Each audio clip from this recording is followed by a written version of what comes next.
State news ગુજરાતમાં આપનું સ્વાગત છે અને હું છું મહેશ ભટ્ટ. આજે તીથવા આવ્યો છું અને મુરબ્બી અમારા વડીલ ગિરધરભાઈ જોશી વર્ષો થયા, એમની ઉંમરે એટલી થઈ ગઈ છતાં હજી પોતે સામાજિક પ્રવૃત્તિઓ છે એમાં જરાય બાંધછોડ નહીં, સમય સૂચકતા, સતત હાજરી અને તંદુરસ્તી કુદરતની દયાથી એટલી આપેલી છે. તો ગિરધરભાઈ જોશીની જે સામાજિક પ્રવૃત્તિ છે તો એના વિશે આપણે સવાલ કરશું ગિરધરભાઈને કે તમે કેટલા સમયથી આ પ્રવૃત્તિ કરો છો, તમે શું બિઝનેસ કરતા હતા, અત્યારે તમે શું પ્રવૃત્તિમાં બિઝનેસ ચાલુ છે કે ફક્ત તમે સામાજિક પ્રવૃત્તિ કરો છો, અને મોરબીમાં તમે જે કાંઈ પ્રવૃત્તિ કરો છો, અહીં આપણે તીથવા ખાતે પ્રવૃત્તિ કરો છો, એના વિશે ટૂંકમાં માહિતી આપશો. નમસ્કાર, હું ગિરધરભાઈ જોશી, માનું ગામ તીથવા, પ્રેસિડન્ટ છું. અહીંયા વર્ષોથી આ બ્રહ્મ સમાજ મોરબી અમારી મચ્છુકાંઠા મોર બ્રાહ્મણ જ્ઞાતિના પ્રમુખ તરીકે કુબેરનાથ મહાદેવ મંદિર ટ્રસ્ટ મોરબીનો પ્રમુખ, ઘણી સંસ્થાએ પ્રમુખ પદ જોડાયેલો છું. ઘણા વર્ષોથી આ મારા બાપુજી પણ કુબેરનાથના ટ્રસ્ટી હતા, રફાળેશ્વરના ટ્રસ્ટી હતા, નાગની અમારી જ્ઞાતિના પ્રમુખ હતા. એટલે અમારા કુટુંબમાં વર્ષોથી આ સામાજિક પ્રવૃત્તિ, સેવાકીય પ્રવૃત્તિનો પ્રવાહ ચાલ્યો આવે છે. અને મને પણ ભગવાનની દયાથી અને સર્વેના સહકારથી મેં ઘણી સામાજિક પ્રવૃત્તિ કરી છે.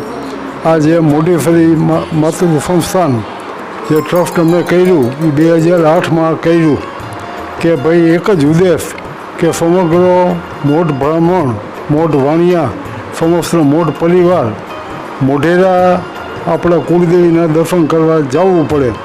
હવે સૌરાષ્ટ્રમાં ઘણા વર્ષોથી દરેક મંડળો, જામનગર, મોરબી, રાજકોટ, બધા મંડળોની એવી ઈચ્છા હતી. અમે ઘણીવાર ભેગા થાય ત્યારે ચર્ચા થાય કે ભાઈ સૌરાષ્ટ્રમાં ક્યાંક આપણે માનું ધામ કરી અને મોઢેશ્વરી માતાજીની સ્થાપના કરી તો બુઝુર્ગોને, વડીલોને, આપણા જે તે મોઢેરા ન જોઈએ કે તેઓ માટે આપણી એક અહીંયા સારી એવી સંસ્થા ઊભી કરી. એટલે ઘણા વર્ષોના પ્રયત્ન પછી માની કૃપાથી અમે જે અહીંયા આ માનું ધામ વિકસાવી શક્યા. એટલે પહેલાં અમે બધા ટ્રસ્ટી મોઢેરા માતાજી પાસે ગયેલા, ત્યાંના ટ્રસ્ટી મેનેજર જયંતિભાઈ પટેલ, એના પૂજારી ગણપતભાઈ પૂજારી વગેરે સાથે નિખાલસ ચર્ચા કરી કે અમારી ભાવના એવી છે કે સૌરાષ્ટ્રમાં મા પધારે અને આપનો સહકાર, આપને પેરેલલ નહીં પણ આપના સહકારથી અમારે અહીંયા માનું ધામ કરવું છે. તો આપની જો રજા હોય, માની રજા હોય, મા આવવા તૈયાર હોય તો અમે આગળ વધી એવી અમને કંઈ અનુભૂતિ આપો. એટલે અમને પૂજામાં બેસ્યા ગણપતભાઈએ, બે ત્રણ ટ્રસ્ટીને, અને એની રીતે એને અમને કીધું કે જાઓ, માની રજા છે અને અમારો પૂરો સહકાર છે. ત્યાર પછી ઘણા જમીન ગોતવામાં ઘણો ટાઈમ વયો ગયો. પછી ભંગેશ્વર મહાદેવ બાજુમાં છે, ત્યાંથી આ અમને જમીન મળી. અમારા જ કુટુંબનું દાન છે. આમાં 22 લાખ રૂપિયાની આ જમીન છે અને અમારા કુટુંબે લઈ અને માના ધામને અર્પણ કરી છે.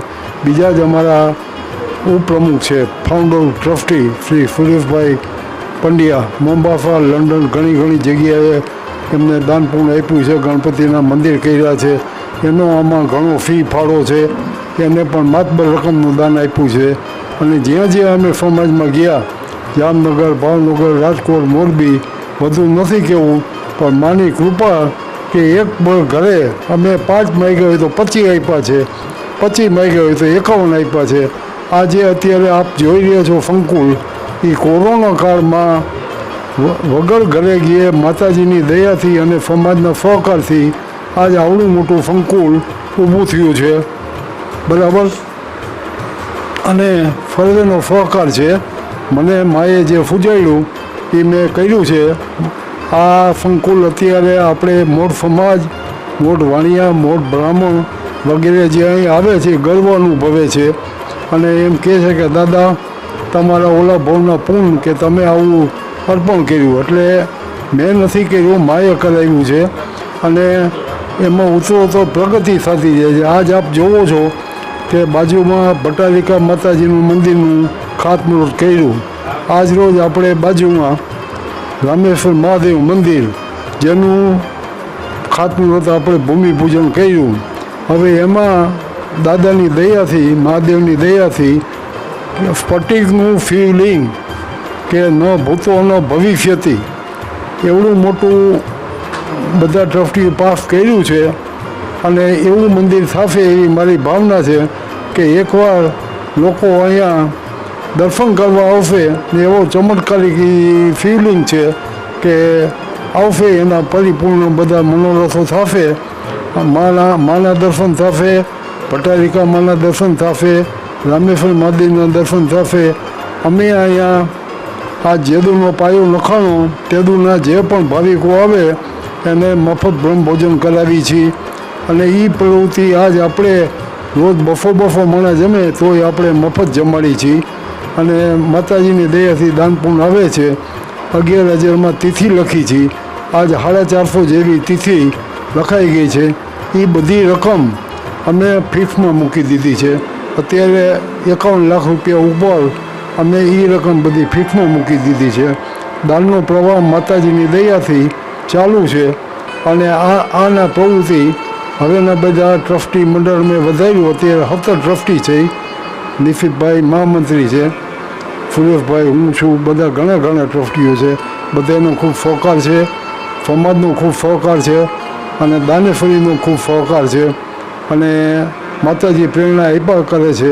અને મારે ચમત્કારના રૂપમાં નથી કહેવું કે અંધશ્રદ્ધામાં હું માનતો નથી, પણ લોકો જે અમને કહે છે એ હું આપને કહું છું કે અમને ઘણા અનુભવ થયા છે કે અહીંયા આવી અને એને મનમાં કાંઈ માગ્યું હોય, અમને ખબર ન હોય, એ એના ઘરે જાય ત્યાં એને એ વસ્તુ થઈ ગઈ હોય અને મને ફોન આવે કે દાદા હું આ 11,000 રૂપિયા મોકલું છું, મારું ફલાણું કામ માએ કરી દીધું, મને એકચ્યુઅલ ખબર ન હોય. એવા મારા પાસે અસંખ્ય દાખલા છે.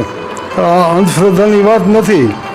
ઘણા વ્યક્તિ અહીંયા ખાલી નમન કર્યા, એને રકમ જાતિ કરી હતી. ઉઘરાણી કેવુરભાઈ કરીને છે જામનગરના, એને રકમ માંડવાળ કરી હતી કે હવે આ રકમ આવવાની નથી. અને અહીંયા આવ્યા, પગે લાગ્યા, ત્યાં એને ફોન આવ્યો અહીંયા કે ઓલી રકમ તમારા ખાતામાં ટ્રાન્સફર આવીને મને પગે લાગ્યા. મેં કહું માને પગે લાગો, મને નહીં. મને કે દાદા આ ધર્મ કહું કે મેં જાતિ કરી હતી, અત્યારે મારા ખાતામાં જમા થઈ ગઈ, તમે કયો એટલા દો, મેં તમારી ઈચ્છા પડે એટલા દો. કહેવાનો મુદ્દો શું છે, ઘણા માએ બધાના ધાર્મિકોના કામ કરે છે. દિવસે લોકોનો પ્રવાહ અહીંયા અમે ભાગવત સપ્તાહ છે, હવન કુંડ થઈ ગયો છે, યજ્ઞશાળા થઈ ગઈ છે, ભોજનશાળા ચાલુ છે, વિવિધ પ્રવૃત્તિ, બાળકોનું ક્રીડાંગણ કર્યું છે. હજી ઘણી પ્રવૃત્તિ કરવાની છે. અને લોકોનો પ્રવાહ જેમ વધે એમ અમે અહીંયા બધી સગવડતા ઊભી કરશું. અને એક જે ભાવના હતી કે માનું ધામ સૌરાષ્ટ્રમાં થાય, આ જે તીર્થવા છે ને સાહેબ, એ તીર્થ એટલે તીર્થ અહીંયા છે. અહીંયા કાંઈ નહોતું 5 વર્ષ પહેલાં. ભંગેશ્વરમાં ઝાડવા હતા ખાલી બાવરિયા, આજ અહીંયા ઉમાધામ થઈ ગયું, ભંગેશ્વર મહાદેવ થઈ ગયું, ભીમનાથ મહાદેવ થઈ ગયું, અમે ટેકરી ઉપર શક્તિ માતાનું મંદિર થઈ ગયું, અહીંયા આપણે મોઢેશ્વરીનું થઈ ગયું, બાજુમાં ભારત માતાનું મંદિર થાય છે.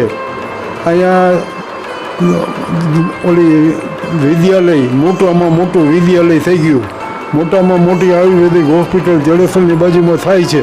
એટલે આ આખો વિસ્તાર ખાલી 3 કે 4 વર્ષમાં એટલો બધો ડેવલપ થયો કે લોકો જે એકવાર અહીં આવે છે ને એ તો એમ કહે છે કે દાદા ખૂબ ધન્યવાદ દેવાય, આ જમીન તમને મળી ક્યાંથી. એટલે જે થયું છે એ માના કૃપાથી થયું છે, એના આશીર્વાદથી થયું છે. હું તો એનો સેવક છું ખાલી, અને મારા હાથે કરેલું મને આનંદ છે. અને આ મારો દીકરા ધંધામાં બધે સિરામિકમાં છે, અમારો મૂળ ટાઇલ્સનો ધંધો. પણ વર્ષોથી બાપુજીના સંસ્કાર કે સમાજ હાટું આપણે જીવન જીવે છે તો સમાજ હાટું કાંઈક કરીને જવું, એટલે મારાથી જે થાય એ મેં કર્યું છે. ખૂબ ધન્યવાદ આપનો. આમાં મેં કાંઈ વધુ ઓછું બોલી ગયું તો માતાજી માફ કરે. ખૂબ ધન્યવાદ, ખૂબ આભાર. તમારી ઉંમર કેટલી હશે? મારી 84. running. 84 વર્ષ અને છતાંય હજી એમનો જે તરવરાટ છે, એમની જે અંદરની ઉર્જા છે, આ કામ કરે છે. ધર્મના કાર્ય છે ને એ ધર્મ રથ છે, એના સારથી છે. જેમ યુદ્ધ મેદાનમાં કૃષ્ણ ભગવાન સારથી થયા હતા, એ જ રીતે આ ધર્મ છે, એ ધર્મ કાર્યમાં ગિરધરભાઈ જોશી સારથી તરીકે રહ્યા છે. એમની જીવન આખું આમાં ખર્ચી નાખ્યું છે અને હજી પણ એ જ સ્ફૂર્તિથી, એ જ ઉર્જાથી ગિરધરભાઈ સમાજની સેવા અને ધર્મનું કાર્ય કરે છે. આપણે એમને ખૂબ ખૂબ અભિનંદન આપી. Thank you. ખૂબ આભાર.